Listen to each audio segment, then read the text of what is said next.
Hello, good evening, and welcome to another episode of All Things Considered. Yes, I know it's night, and I usually do videos in the evenings, and that's why I say good evening or what have you. There's a space called Mega Block. It's in South Lake Union in Seattle. Mayor Jenny Durkin announces a $143.5 million deal to sell the city-owned mega block in South Lake Union. They've put up renderings of what it may look like when they build it in that space. So in the South Lake Union area. So what I'm going to do is probably, if I can, get the address to these photo renderings. I'll try to put it in the description.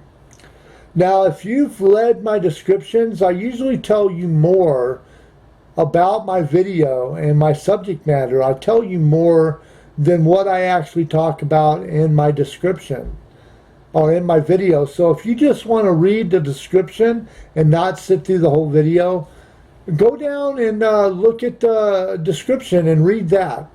I mean, there's times when I see videos, I would much rather read the article than I would listen to some stuffy old boring guy doing the video like me. Pretty soon I'm thinking of changing my formatting. Instead of you seeing this ugly mug, you'll just hear my voice and I'll have a photo up. I'm still kind of slow on learning how to do this video thing because I want to be able to incorporate photos. So whenever I say something, a photo will pop up. If you know a way to help me with that, and you know of a really easy program that would help me with that, basically like I'm not in kindergarten yet, put a link to the software, or put a link to a video that'll help me with that, because my videos are not as professional as I'd like them to be. Back on the point at hand. Mayor Jenny Durkin today announced a plan to sell off nearly 3 acres of city-owned land in South Lake Union to a private developer for $143.5 million. The deal includes a $5 million contribution from the developer to fight homelessness. Sounds promising, but looks can be deceiving. The developer to fight homelessness, 175 affordable housing units, and an expanded $78.2 million infusion of cash to combat the city's housing crisis. Durkin has transmitted the plans to the city council, which still needs to approve the deal. She hopes to close the sale sometime in 2020. Previewing the terms of the planned property sales to reporters last Friday, Durkin called it one of the most consequential property deals the city has ever done, certainly in my lifetime. And in mine too, because I used to live in Seattle. You know, they weren't really big up on housing. You know, they built some affordable housing for low-income people back in the 60s and early 70s. But after that, there was no profit in it. And I get it, you know, you don't want... Low-income people have gotten a bad rap by people that are bad people. Not all low-income people are bad. Not all homeless people are bad either. Some people are homeless because of a mental issue. Some people are homeless because they like living under the stars. They don't like traditional housing. And then there's some that have drug and alcohol problems, and they can't help it. After a while, they're stuck. And then there's some people that just flat out don't care. They want to drink, they want to get high anywhere, anytime. You know, but we're all people, rich, poor. We're all human beings, and at one instance or one time or another, you have feelings, they get hurt, and you cry. I don't care who you are. I don't care how tough you are. I don't care if you were a bulldog in the military. You have feelings, and in that respect, once in a while, we get hurt.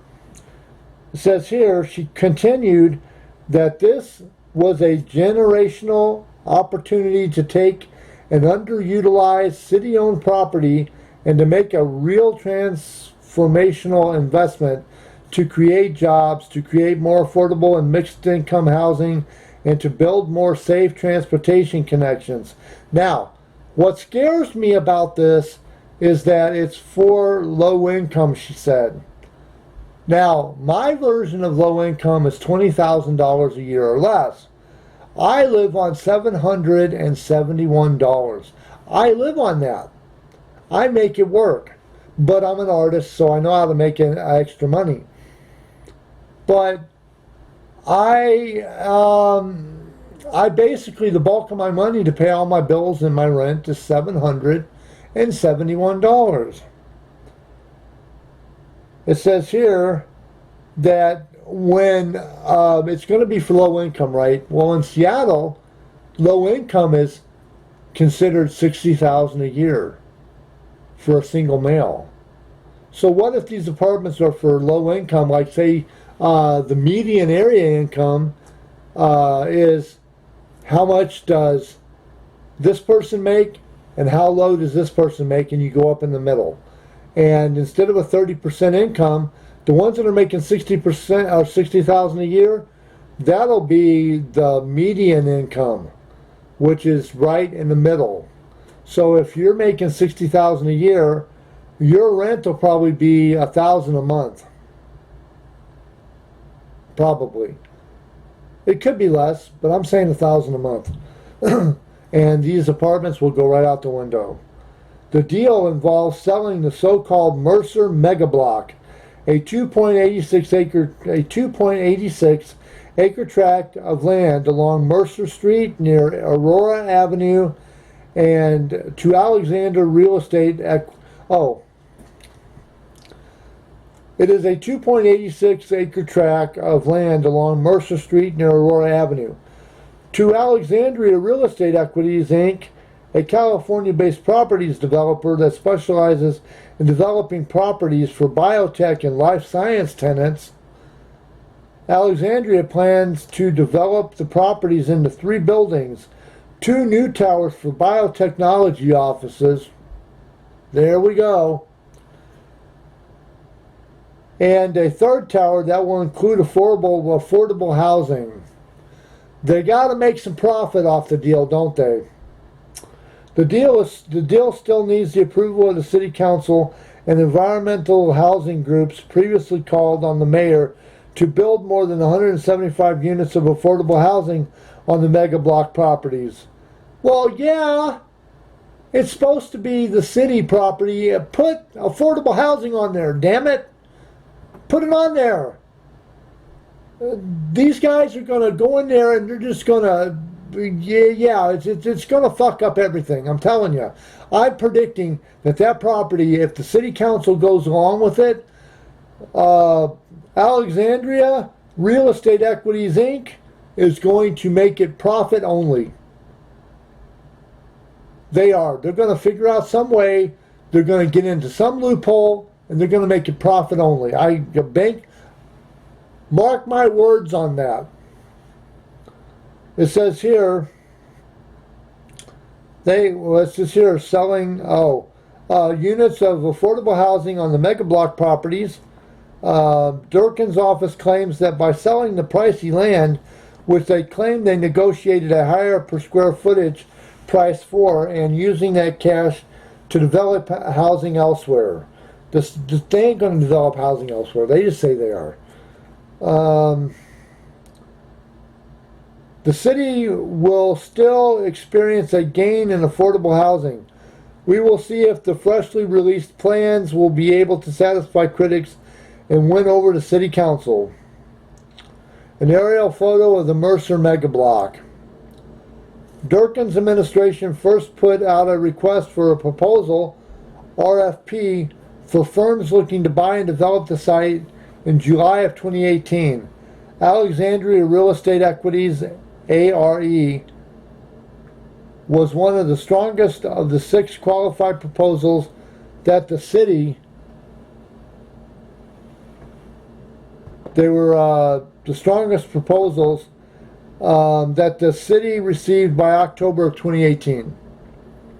So the city responded to them and told them they had to increase their price.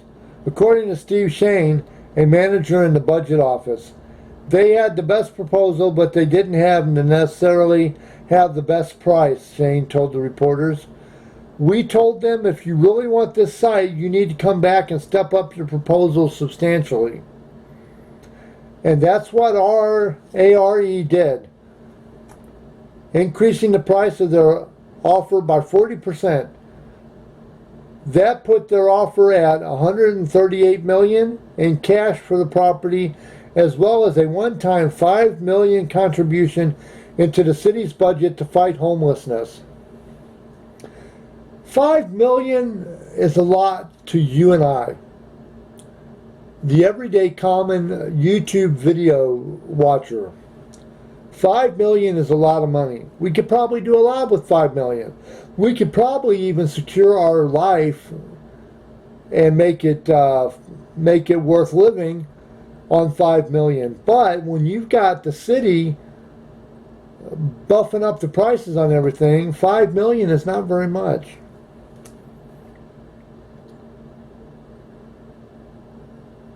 Based on the developable,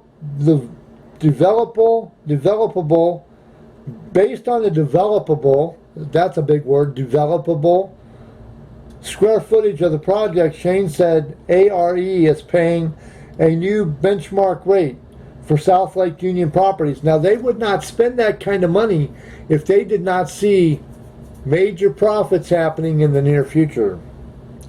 Typically in the South Lake Union, it's been around 150 a developable square footage, Shane said. This is about $175 a square foot based on their early projections.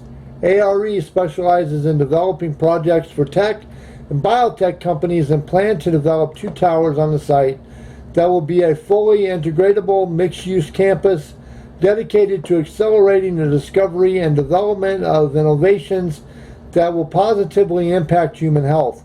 Now, I can tell you right now, if there's going to be 3 towers, there's going to be 2 that are going to be biotech, and they're going to be for developing innovations.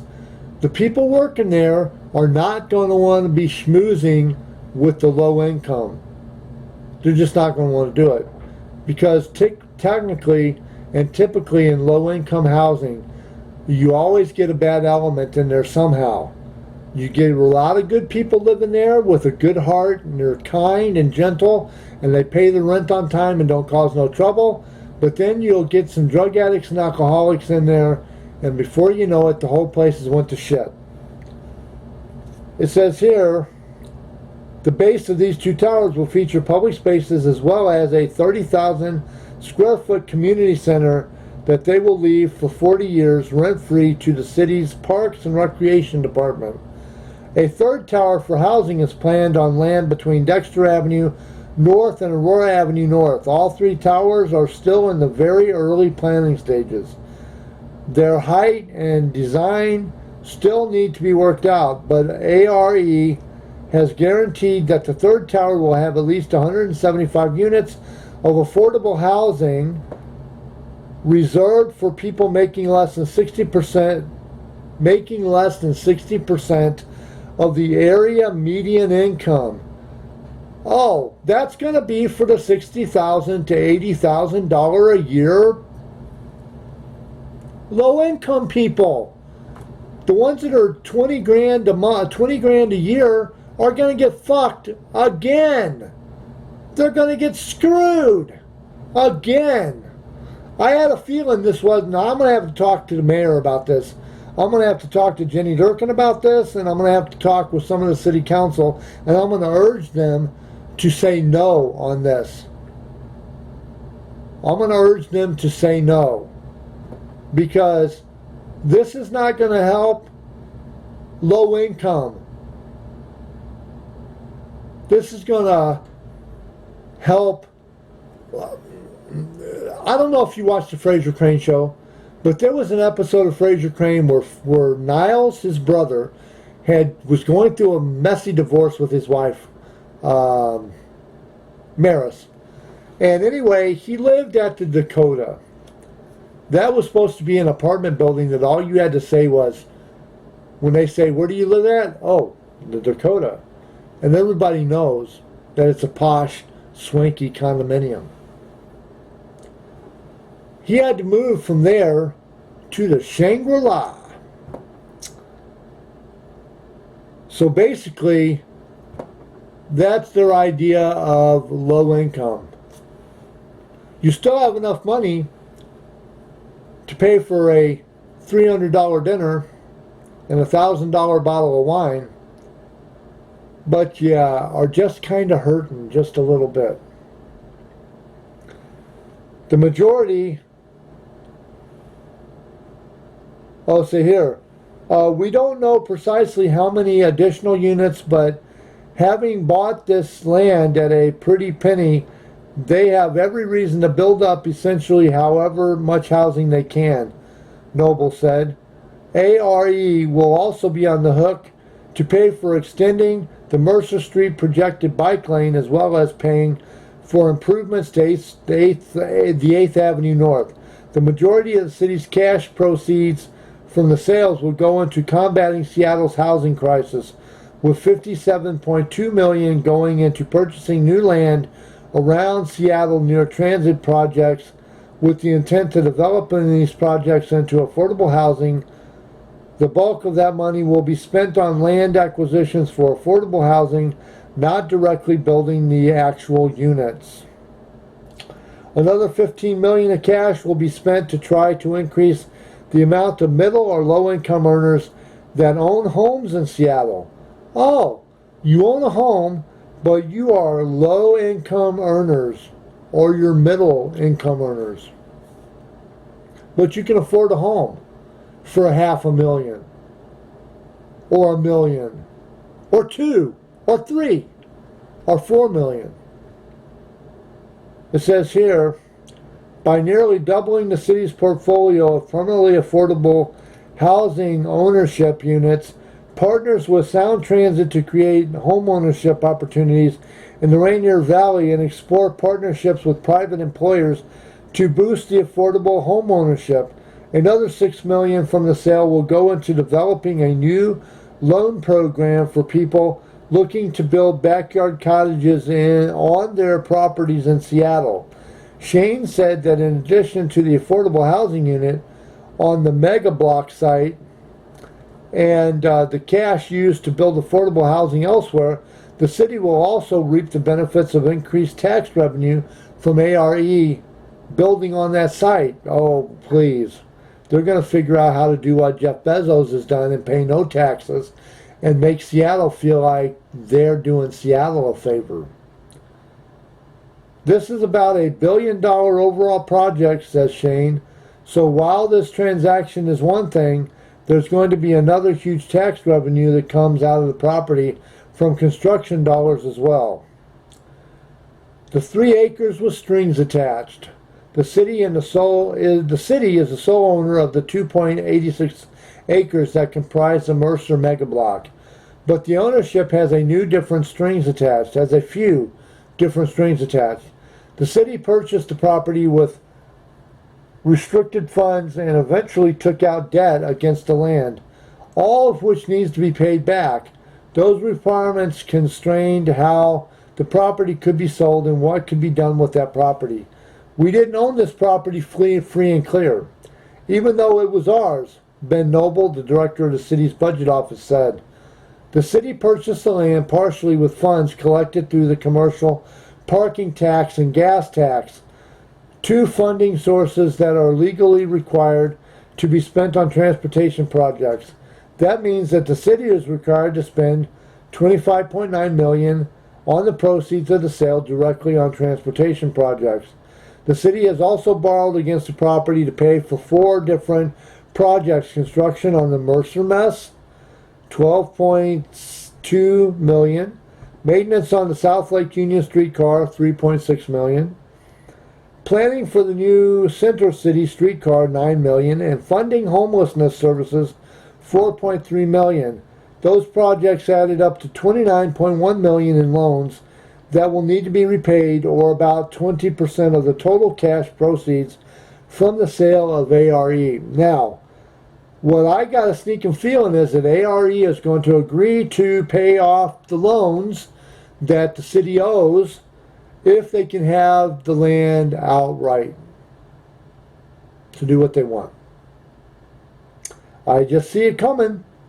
The city is also bound by a 2018 ordinance that requires that 80% of the net proceeds from the sale of any surplus property be spent on building affordable housing. Only 55% of the proceeds of this sale, or $78.2 million, are going into funding housing. But the Durkin administration said that they will still meet the 80% requirements because those loan repayments and restricted transportation uses took up only 38%, or $55 million, of the available funding. Okay, well, why not more public housing? Seattle is in the grip of an almost unprecedented housing crisis. One recent King County report estimated that the county needed to add a total of 244,000 affordable homes within 20 years to fight the crisis. So why didn't the city just take these 3 areas, these 3 acres near the center of Seattle, and turn them into massive Soviet-styled housing blocks with thousands of units? That idea might sound attractive to people getting pushed out of the city, but Ben Noble, the director of the city's budget office, said last Friday that selling off this pricey land and then investing it in cheaper land elsewhere will actually allow the city to build even more housing units. In theory, that sounds great, but you can already know where this is going if you've been able to understand anything I've said. If you have followed me so far, you kind of got an idea of where I'm taking this. It says here, if we go into land acquisitions with the resources we have, we can buy and put up more housing than we could have afforded at this site, or at least as much as we could have here, Noble says. So every which way you look at it, we're doing better for the public. It's really making more sense to liquidate this piece and take advantage of the resources. Now, I can kind of see that if you got something here that you can get a lot of money out of, that's kind of small, but you can go over here and buy something more for the money. And if you do intend on putting affordable housing for people that are low income, 20,000 or less, I don't want to see no $2,000 and $3,000 apartments and calling them low income because you consider low income $60,000 a year. Durkin said the city doesn't have enough funds to build housing on the site if they tried to go that route. And putting housing on the site would forego the jobs and ongoing revenue that the private tech building will create.